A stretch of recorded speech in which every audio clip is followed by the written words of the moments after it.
over the last 1 year or so, in fact, within the first half of the day, how many times have you heard the word the new normal, the new ways of doing work, the need to acquire new skills, the new shape of work? A lot of organizations are talking about that, a lot of consultants are talking about it, your individual employees are talking about it, and the reality is that over the last 2 years, the work which we did or how we delivered our work has gone through a massive transformation, which means what we expect from people also requires to change as well. How we reward people also needs to change as well. The pandemic also taught us how adaptable the organizations and the people were. From letting an employee work from home 1 day a week to full-time remote working, right? That's the adaptability we kind of showed during the pandemic as well. We've seen organizations go through a big change and adopt a number of different practices: flexible digital working, talent sharing, new talent models evolving, big amount of focus on transforming different activities, automation, AI, outsourcing. The point here being, if all of this is happening, we are reshaping work.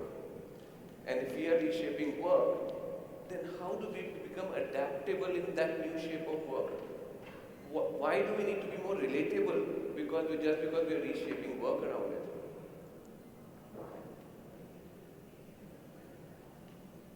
One more thing which the pandemic did was a lot of large global organizations used to have a very big focus on growth, year-on-year returns, efficiency, profitability, and a lot of that has pivoted to flexibility, to agility, to looking at resilience. So the whole thinking has changed a lot. That's why you need to be adapting to the new shape of work. We used to always think work was done by a full-time employee working 9 to 5. And now we're looking at all different kinds of extended talent ecosystem. Gig workers, contractors, freelancers. We always used to say one person would work the same job for a full year, and rather than saying it could be a very project-based things around it. One of the advantages of the pandemic was, and there's enough research to show it, is it did bring organizations and their people together. The amount of empathy which organizations showed towards their employees really brought a culture of trust from an employee's perspective as well. Experiences have never been more nuanced than what we have seen, which means everyone is resetting priorities. I'm sure some of you are thinking to say, should I go back to work 2 days a week, 3 days a week? Should I work from a different location? Should I even work for this organization? Or should I be going a different career change? Which basically means the whole model of work, of working and the workplace needs to change a lot. There is enough data, if you see here, around 50% of employees saying they want to work more than just money. They always said that. I remember, and I'm sure a lot of you here in the room have seen that it was always about, more than money. But I think that factor has become more important with the pandemic. People have become more closer to their families. People have become more trusting of different environments as well. And that's the organization trust, right? There's been a lot of focus around, does my company do the right thing? Is my company, focused on diversity and inclusion? Is my company focused on environmental sustainability? So a lot more broader things as well. So if our employees are thinking that way, we need to rethink our work model.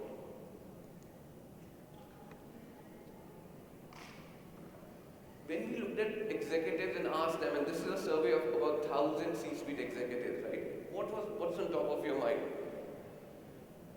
Nearly every single executive said it's an employee-centric market. I'm sure each one of you in HR feels that way, right? Every employee has 2 or 3 jobs. Suddenly, last minute decides to join a competitor or things around it. It is an employee-centric market around it. But they were worried about getting the right talent to be able to grow. I think there is enough news in the last 1 year to say growth has come back, but companies are struggling to attract talent. So we are struggling to attract the right talent because talent has moved on, talent has moved out of the workforce as well. Some of the talent which was aging has retired as well. There is a strong concern on employee engagement and the talent shortages, as I mentioned. What they were most worried about was digital exhaustion. Work from home has left no boundaries to say what is personal time, what is office time. Weekends, evenings, lunch timings, everything's got mixed around it. Digital exhaustion. As we call it, zoomed out, right? With all the Zoom calls to do around it. Increased absenteeism because health is becoming a very big issue. Whether that has been mental health, whether that has been physical health. And last but not the least is this whole talent shortages is creating unsustainable crisis in terms of salary increases. And everyone's just fighting for the same talent by providing a higher salary level around it. What's interesting is to look at on the right side and really ask them to ponder around the economic uncertainties. And what will they do in case of a recession again next year? Everyone's talking about it, right? When the pandemic started, you know what they did? The first thing what most of the organizations did, they reduced their investments. Cost cutting was a top of mind agenda in 2022, right? Cost optimization and cost cutting. Look at the prioritization now. They want to increase strategic partnerships. They want to increase AI and automation. They want to accelerate reskilling of talent. And cost cutting is gone down on that agenda as well. So a very big mindset shift as well to say, if things get bad again, it's not I'm going to focus there. I'm going to focus on the positives, on how do I move this organization forward again. As I mentioned, there has been a very strong increase in trust and a sense of thriving between the organization and the employees we've never seen before. The last 2 years of pandemic was probably spent 6 feet apart between employees and the organization, over Zoom calls, over meeting rooms. But that lessons of empathy, that lessons of caring has helped us think about how do we make our organization more resilient. Employees are more trusting the organization to say the organizations took care of me when the pandemic happened. How many of you arranged for vaccines access to your employees in a lot of different countries, hospitalization access, which was never seen before. It was always a transactional relationship between an employer and the employee. Just some cuts around, where did we see employees fare better? Male employees, remote working employees, Gen Y employees in certain industries like chemicals, financial services, technology fared well. Female employees were probably the one which probably were not as thriving. Not surprising, if I'm at home, I have to take care of my small kids, I have to take care of my parents, and I still have to work. And you want me to be thriving? Maybe a little difficult around it. So we did see differences in who was thriving and who was not thriving relatively. So the work is being redesigned, right? And if work is being redesigned, how do I become more humane? How do I become more relatable? Our research indicates that leading organizations are doing 5 things to be more relatable. They're resetting for relevance. They're coming off mute on what they believe in and empowering their workforces to be more agile, to set a resilient workforce agenda. I'll talk about each one of them in detail to say what do I mean by coming off mute? What do I mean by agility and empowerment? They're working in partnerships to be equitable, transparent and rewarding, which means there is a lot more sharing happening between the organization and the employees than what it has been. They're not only being advocates of well-being. Oh yeah, we focus on well-being, but they're nudging their employees on the physical health, on the mental health, on the social health, on the financial health. A lot of organizations organize mental wellness check-ins. A lot of organizations did financial planning kind of webinars or Zooms with experts there as well, all from an employee's perspective. They understand their role in building the organizations of the future, and they're working towards creating sustainable careers for their employees as well. Last but not the least, they are trying to harness collective energy of all the employees by linking them to a meaning, a purpose. What do I stand for? Making world a better place. That's what my company's logo is, for example.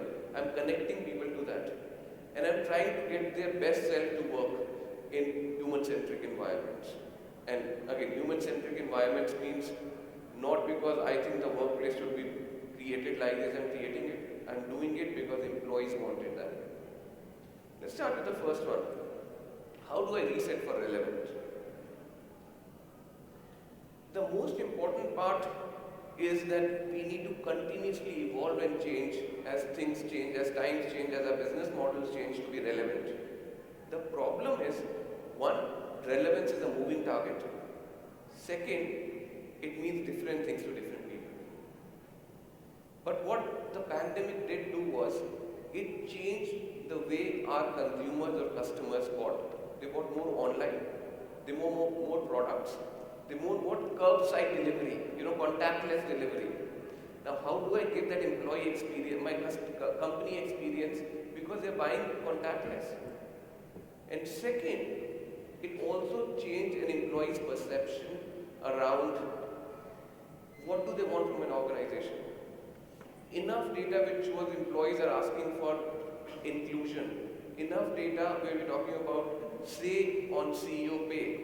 Enough data to talk about, does my organization stand, what does it do for carbon neutral footprint, environmental, sustainability.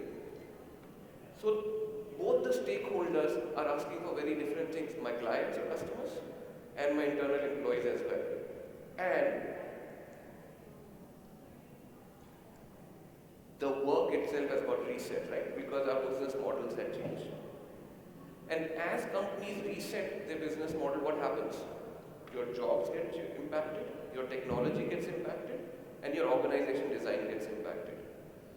So what we need to think through for our own organization is, if I have changed my workflow, how will I assign individuals to that workflow?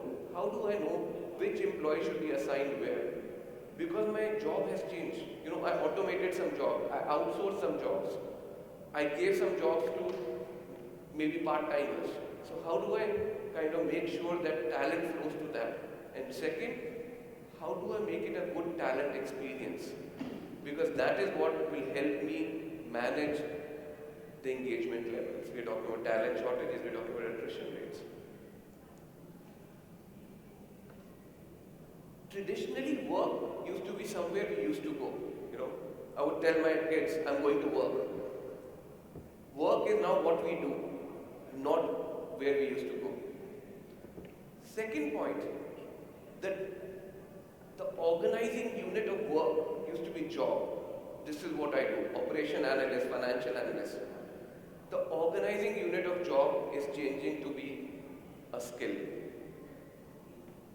I do sales, I do communication, I do numerical ability skills, I do problem solving, I do data modeling. So two big shifts happening. Traditionally, we would have individuals apply their skills to a fixed role defined by the organization hierarchy, right? In the current setting, we are seeing individuals apply their skills in a dynamic model on project-based settings. Take a data analytics, data scientist.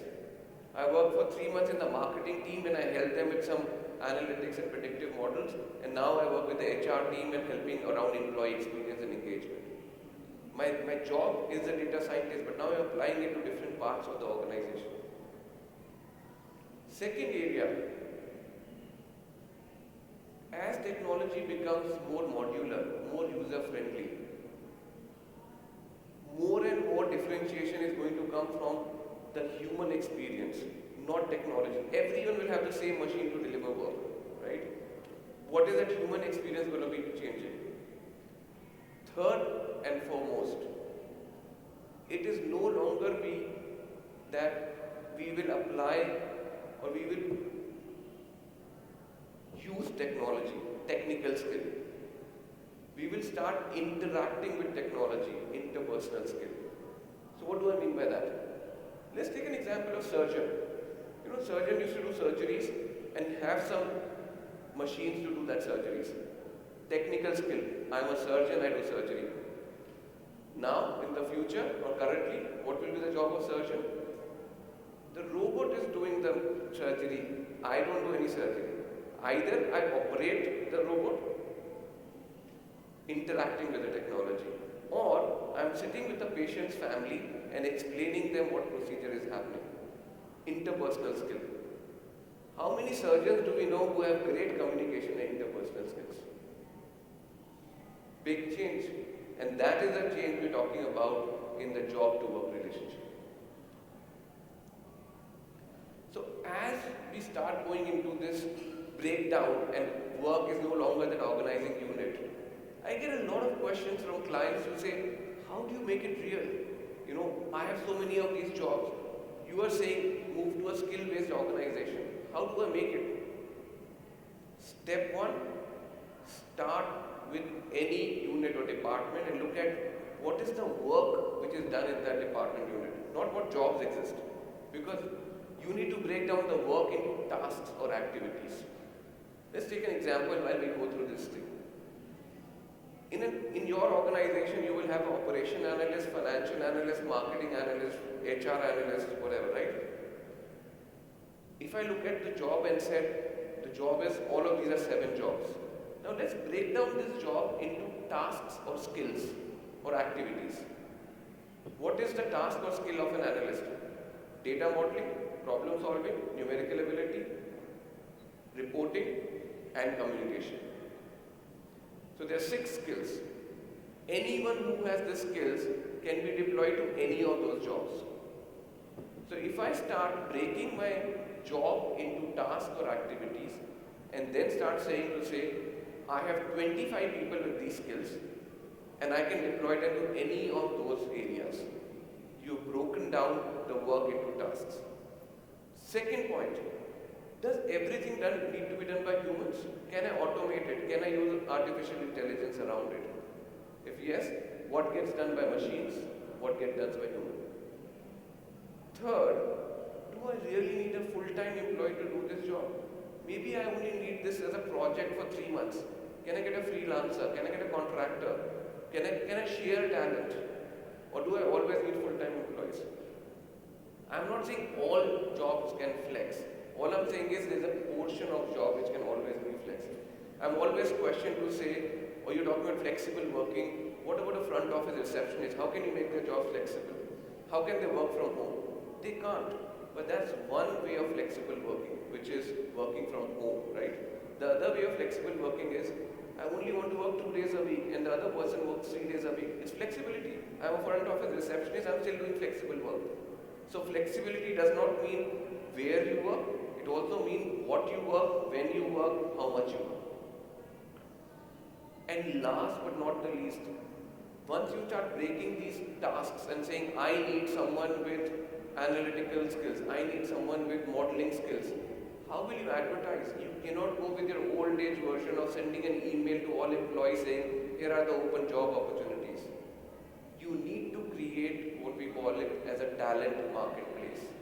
It's like any marketplace. You know, if I have to buy online insurance, I go in and see all the insurance companies.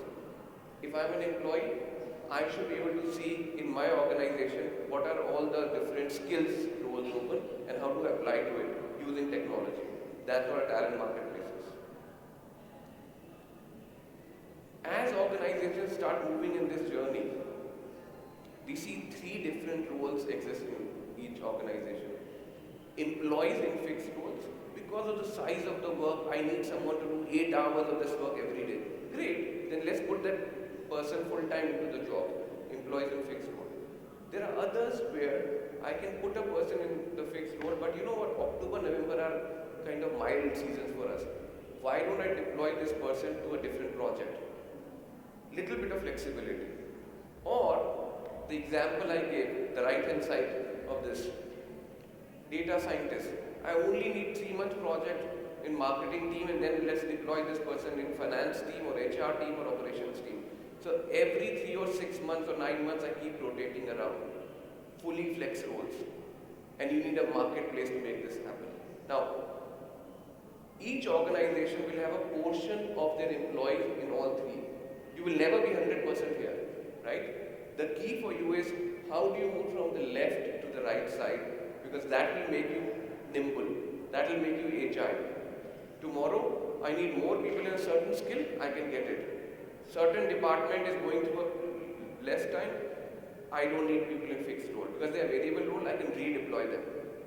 That's the journey on how we move around. That's reset for relevance.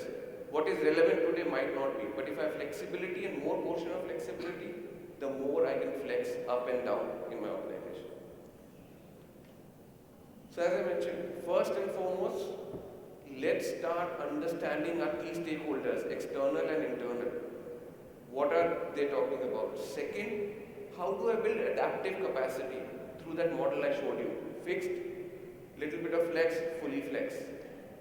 And then last but not the least, how do I focus on a broader picture, including diversity, equity, inclusion, ESG focus. And that's your reset for relevance. Second, very interesting, employees no longer want to work for an organization. They want to work in partnership with the organization. You know, we always used to talk about, I want to be an employer of choice. I will decide what are the best things, and then employees will say, yes, this is great. Employees are saying the reverse. Let's partner together and create the right organization. Let's not have a fixed mindset and say this is the best organization or the best organization to work for. So working in partnership means one, different employees at different levels, different generations might have different motivation levels. Second, they want to own their own career, especially after the pandemic. People in sales want to do operations, people in operations want to do sales. They are ready to take control of their career, but you need to work in partnership on how can you move around in that organization. As I said, employees have been asking for positive work environments. They've been asking for, can you nudge me and say, I'm a software engineer, I want to be a data scientist. Can you tell me how do I become it? Yes. Here are the 7 skills required based on my learning management program. Acquire these 7 skills, do an assessment, and you're ready. You're working in partnership with me. And they want meaning and purpose out of the job.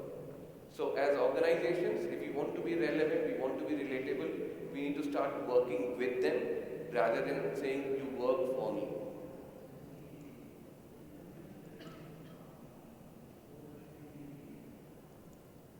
Sorry.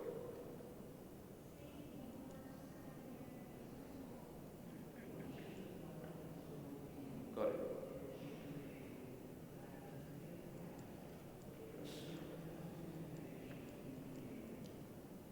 What we are also seeing is a big fundamental change in how people want to engage and work with us. I'm sure a lot of us, when we started our careers 20, 30 years back, even more, it was about loyalty contract. One firm, we joined them and we retired from them. Then we started talking about employee engagement, employee motivation, how you need to think through employees.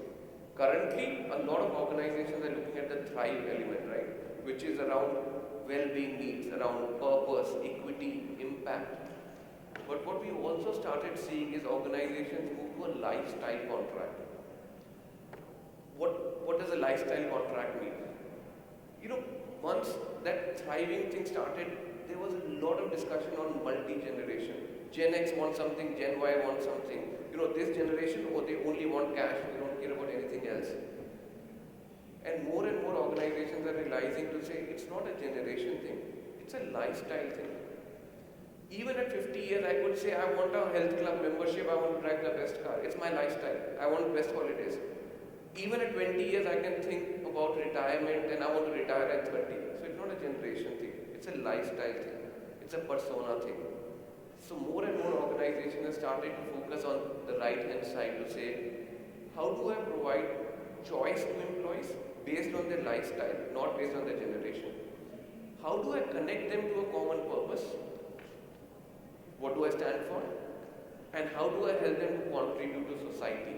Very important. And if you're able to solve for this, we should be able to solve for our employees' attraction, motivation, and retention. So, as we redefine the work contract, let's not start leading the employees, let's start partnering with them. Let's create a culture where we have open, transparent communications with them. Let's define the work arrangements basis what they like. I'm sure each one of you has kind of had this debate in your organization. Should we get employees back 5 days a week, 2 days a week, 3 days a week? Don't decide for them. Work with them, partner with them, and understand why they want to work from home, why you want them to come to office. It can't be the same thing, right? Coming to office has to do with networking, teamwork, has to do with making sure that individuals' mental wellness is taken care of. But it can't be to say sit in that corner and do work alone individually and go back. I can do that from home.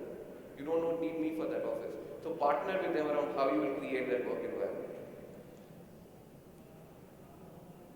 This trend, I guess, created the whole focus on total well-being. At the beginning of the pandemic, there was a lot of focus on health protection, right? Life protection. A lot of organizations spent a lot of focus around it. Then suddenly organizations started realizing as employees work from home, there are a lot of burnout issues. There are a lot of mental wellness issues.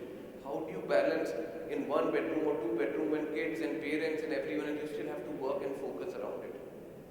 So the focus on well-being started with the pandemic, but organizations have now started taking a more holistic view to well-being. They started looking at mental wellness as well.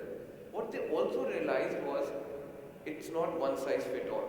What means for mental wellness for one doesn't mean for other.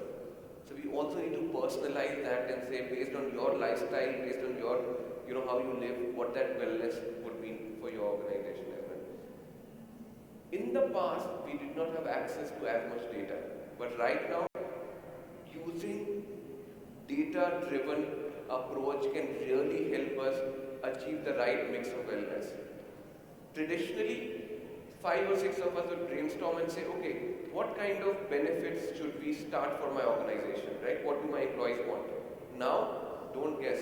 You have entire data of profile of people, single, married, what diversity, what ethnicity, what their age groups are and all of that. And organizations are using technology to take advantage of that. Some examples here. 8 out of 10 organizations are planning to use AI-driven enrollment platform, which means the AI is able to nudge. You were searching for insurance, you were searching for health club membership. Part of my flexible plan, you could be subscribing to this. I didn't even know AI nudged that with employees. A lot more focus, as I said, on mental health, resilience, and relationship issues, which has always been undermined, especially with the pandemic. And a lot of this can only be done through technology platforms. So you would need to invest in a platform which is able to give you all the data and the analytics for you to take that decision. As HR professionals, especially as reward professionals, right, our biggest focus has always been on median. Are you on the median of the market? I pay well, I'm on the median of the market, right? Let's move away from that median. Let's focus on true well-being. And that will only come in once I go to the data and understand what are the triggers for my employee population, which can be very different for different organizations, right? Take up, it all started with work-life balance, then became wellness. Now we're talking about well-being. The difference is work-life balance was only about balancing life and work. And wellness now includes things like mental wellness, financial wellness, and not necessarily the physical wellness of the individual employee. And that's a broader concept around that.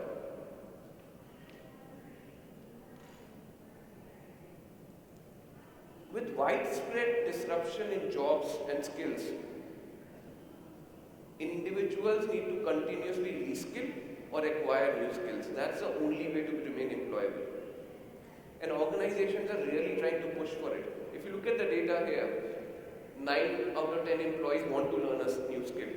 But nearly 98% of HR says we have significant skill gaps. Yes, Because in the last 2 years, you've changed your business model, but you did not train the people on those skills. So you should expect to have huge skill gaps as well. Everyone is talking about reskilling, upskilling, whatever, right? And let's look out at all the different, exhibitors which are there. We all will have a skilling or reskilling or upskilling offering for all our clients, right? So it should be very easy. Why is it not working? From an HR perspective, you know what? I will reskill that employee. He'll go for a 30% job, extra job next year. Next week? Why should I reskill the employee? True, but then you're left with an employee who has no skills to deliver your future work or current work. And second, what skill should I make them acquire? Every day I read 10 new skills coming in. What is the right skill for the future? I don't know. The skills keep changing. And that is the biggest two areas around building the reskilled environment. Now look at it from an employee's perspective. The employees are saying, you want me to deliver current work with the current skills, and you evaluate my performance, my bonus, my salaries on the current performance. And you are saying, oh, these are the good skills to build. One, I don't have time because I'm too busy doing BAU. Second, unless you link that to rewards, it will always be good to have. Reality is rewards drive behavior. And if you're still rewarding me on using my current skill, why should I acquire the new skill? And I guess that's the key on how you want to balance that. So as we start thinking about future of work plans, the new shape of work, we need to bring in identified what those future skills will be, which will make my organization successful. I need to reskill or upskill my employees to acquire those skills. I have to link rewards to those upskilling or reskilling. Otherwise, it will always remain a good to have.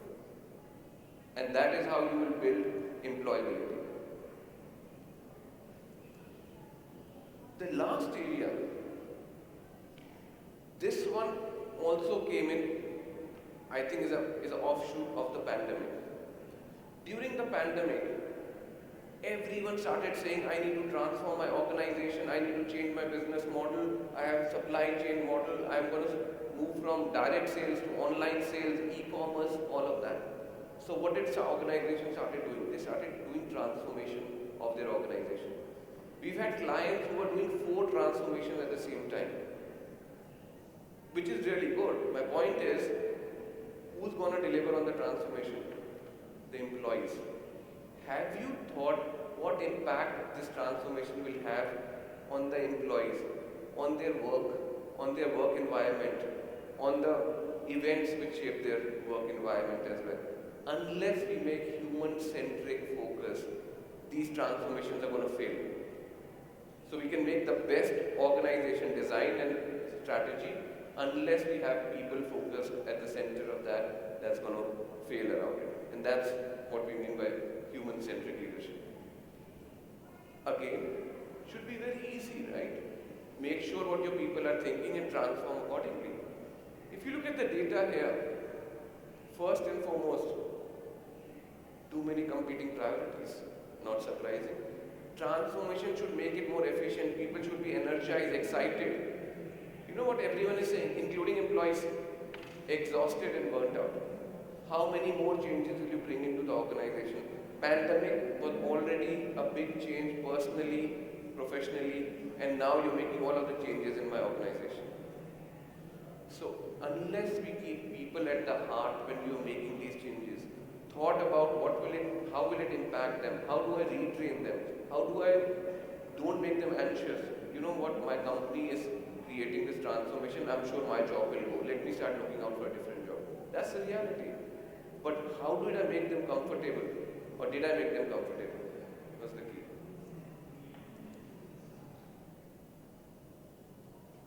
As we start harnessing that collective energy, my biggest point to each one of you would be, we all talk about transformation from a target operating model. We call it TOM, right? Target operating model.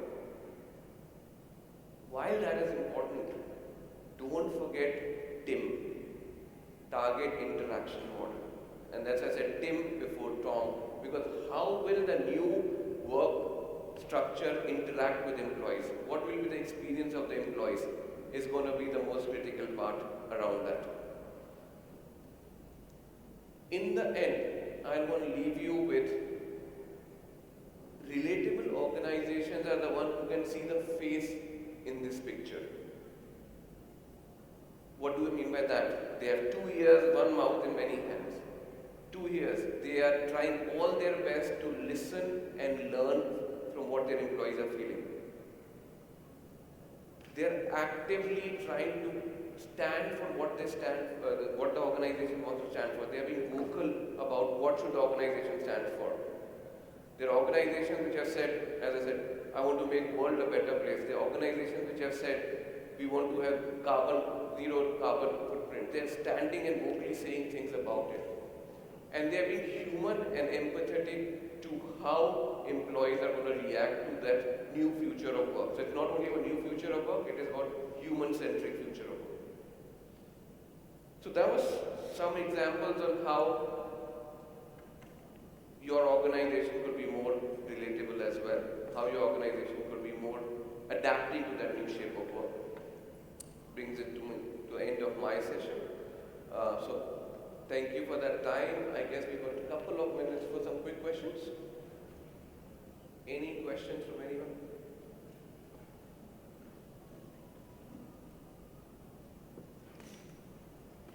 I think there's one at the last.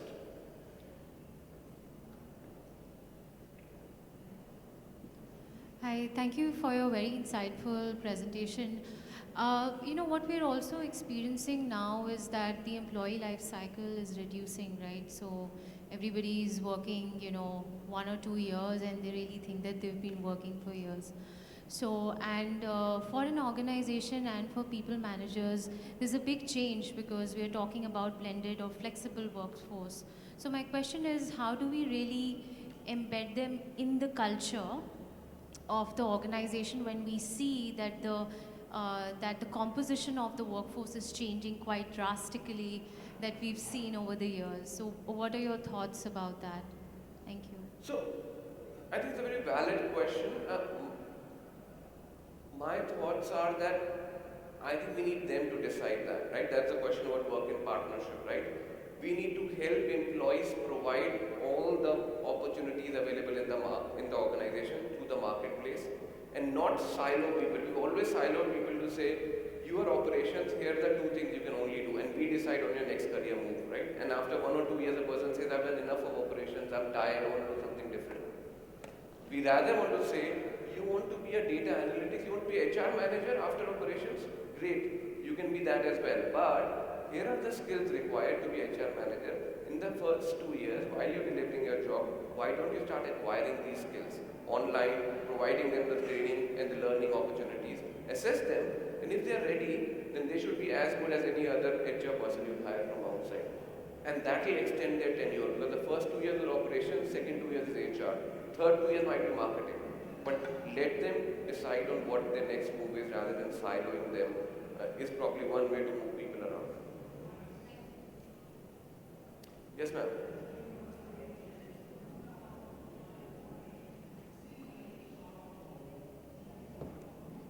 Hi, I'm Fatia from Petronas, Kuala Lumpur.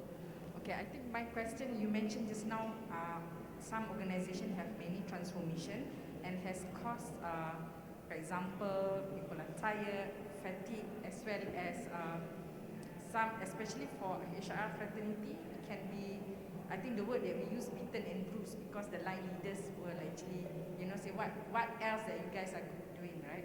So at this juncture, the transformation is at the low end, kan?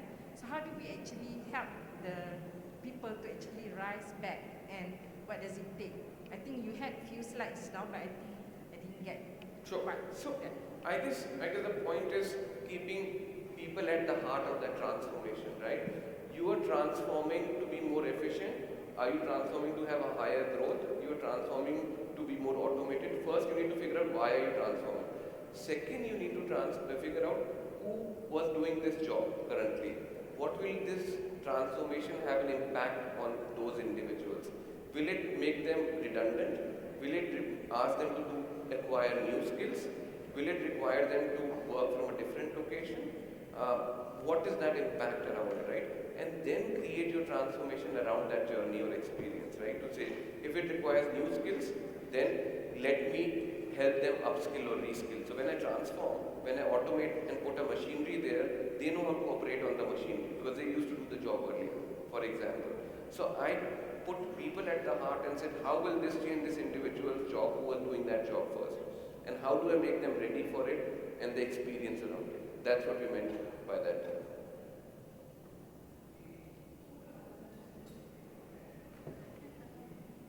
Hi, I'm Yeti. Early in your slide, it stated that the top two barriers to upskill is that people don't have the time nor resources, right, to upskill themselves. And actually, in the other portion there, I mean, in fact, I don't need to upskill because I can still do my job and get a promotion or whatever it is. So how do we overcome that? I don't have enough time to learn.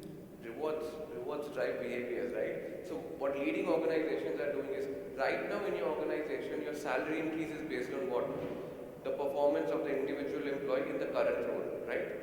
What if you delink that and say, the performance, your current year's performance will be rewarded through bonus variable pay. Because you had a good year, your performance is being recognized, right? Your salary increase was for what? Your salary increase was for doing a different job, a better job, more experience.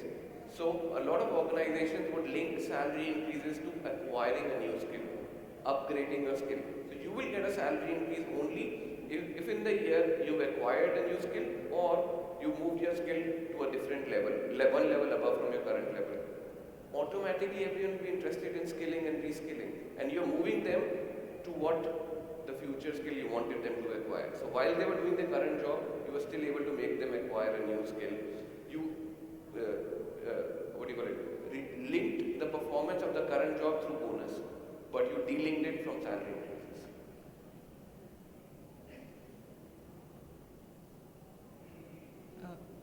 Good afternoon. We know that the talent would like to do the gig economy, right, and be more mobile across roles and industries. What are your thoughts about the readiness of the industry? So I come from the financial services, and regulation is tighter, data privacy is an issue, and what are your thoughts? Is the market ready for this kind of talent setup, talent strategy? So I don't think the market will ever be ready for the extreme, right? I think the question is what proportion of your workforce is a full-time employees right now? Let's say 98%, right? The point here is how do you move that proportion to 80, 70, 60? It'll be a journey. And in that journey, we'll have to also work with education institutes, governments, a lot of other bodies around it, right? Now there are certain rules, like you said, will always have statutory compliance and things around it, and you cannot be gig. That's why, if you remember the three roles I said every organization will have all of those. The question is how much can I move on the right? So the question is how many roles can you move on the gig? Fair point, 10% of your organization has restricted compliance, regulatory roles which cannot be moved. What about HR, finance, marketing, IT, sales? Look at all the functions in a generic organization. Can you move them to gig workers? Yes, they are not regulated. They are not compliance related. Maybe your controllership, maybe your tax, maybe your audit, compliance are the roles which might not be able to move at this point of time. Again, there is nothing stopping to have 2 audit officers, one works 2 days, one works 3 days. That's a gig worker. So gig does not mean only that, gig can mean a lot of things. Perfect? Oh, sorry. Do we have time for one last? Sure.